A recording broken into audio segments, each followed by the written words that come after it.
What's going on, everyone? This is Dom, and today we are getting into my 2-week experience with this thick boy, the iPhone 12 Pro Max. This is an absolute beast, you guys.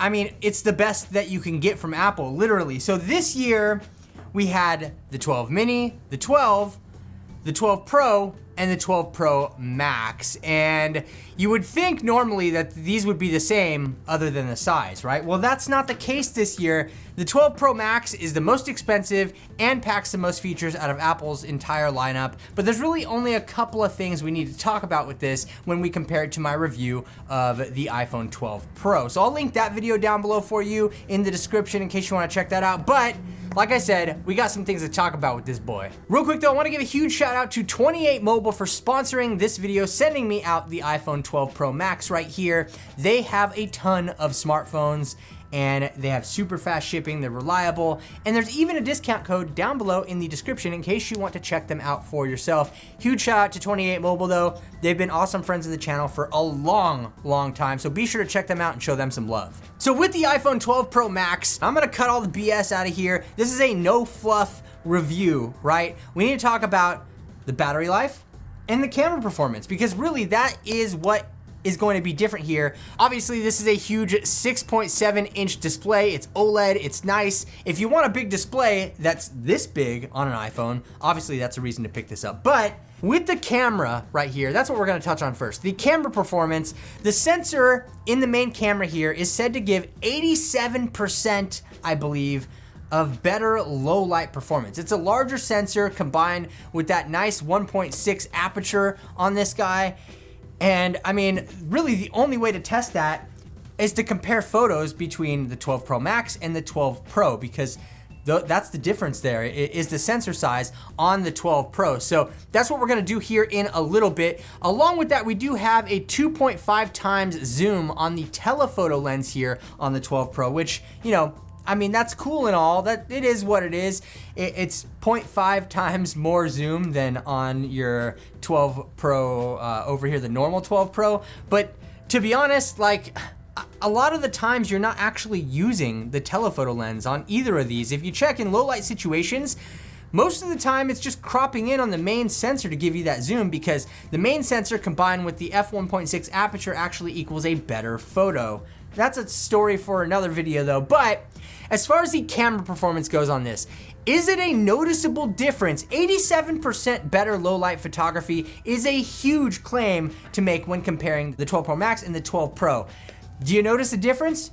Well, I'll let you be the judge of that, but I would say at first glance, if you're just looking at photos on places you would share photos to, I don't think that you're gonna notice a huge difference between that low light. Now, obviously there are cases where the 12 Pro Max definitely performs really well. I mean, either of these cameras are freaking awesome, but at the same time, if you're only going for the upgraded camera sensor on this guy, it might not be worth it to pick up the 12 Pro Max. Of course, you're getting a big display, better battery life, which we'll touch on in a little bit, but for the camera alone, 2.5 times zoom on here and a larger sensor that will give you up to 87% better low light, both of these are good low light performers. But I'll be sure to leave a gallery comparing these two down in the description for you in case you wanna go check that out for yourself. One thing I will say about the 12 Pro Max and the camera here is the fact that we have a technical marvel inside of this smartphone. So the 12 Pro Max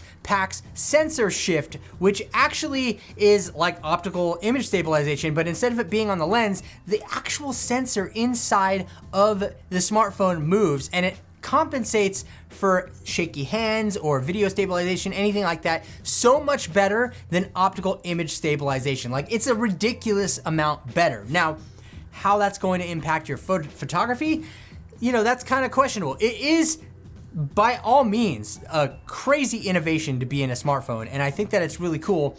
But just in my opinion, taking photos, and this is me, by the way, I just didn't think it made that big of a difference to me personally, but it does deserve praise because it's freaking amazing that they did this inside of a smartphone. So sure, we have a great low light performer camera on here, a pretty nice telephoto lens, we got a huge display, and obviously because this is a bigger phone, we have a huge battery. So this thing has almost a 3,700 milliamp hour battery inside of it, which is so big. Now let me tell you, this guy just annihilates it in battery performance. I mean, I would definitely say to expect somewhere in the range of 8 to 10 hours of screen on time, depending on your uses. I mean, it's going to vary for everybody, maybe even 7 to 10, but this thing is not one that is killed easy in terms of battery life. I mean, it's just, the max versions of these phones are always like that. You could expect good battery life out of a giant phone with a giant battery inside of it. And of course, iOS is optimized to take advantage of everything there. So I think that if you're buying an iPhone for battery life, if that's your main concern and you don't want to have a battery case or anything like that, no question about it. Get the 12 Pro Max. I mean, you're getting a large display, you're getting better cameras, and bigger battery life. I mean, this whole review seems like it should be a no-brainer. But even just over the last 2 weeks of using this, I can definitely say, without a doubt, all these things are definitely present in this phone. So with the 12 Pro here, of course, we do have everything like MagSafe that you get on all the other iPhones. I wouldn't recommend using this wallet really with the Max. It's just not that good in my opinion. I have a leather case here that I've been using on this guy right here, which is pretty nice. I like the first party cases. And I mean, even with the case, you know, it doesn't add much bulk, but I can feel the bulk that it does add in terms of things.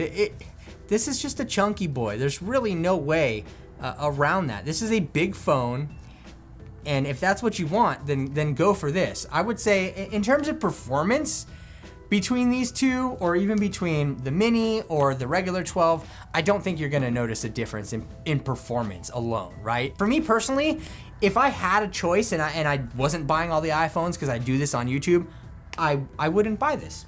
To be honest, I would probably just buy the mini because for me, it works out. Again, it's subjective. It comes down to what works for you. I mean, look how silly this is. We have the Pro Max next to the mini. Like, that's a giant phone, right? Even here, we'll compare all three of them. There's the 3 sizes of iPhone this year, right there for you, lined up nice and neatly. We have the mini, the 12 Pro, and the 12 Pro Max. Now, again, I'll leave galleries and everything for the camera down in the description for you.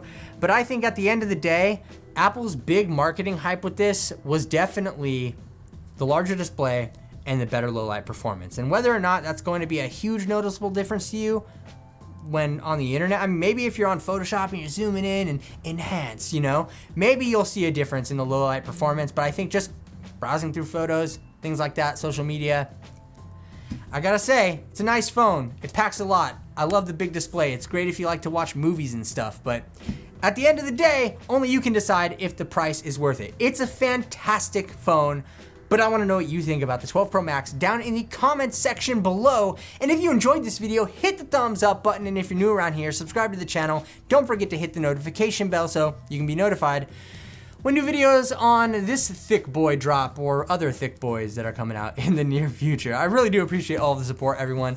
Thank you so much for watching. Once again, this is Dom, and I'll catch you in the next video.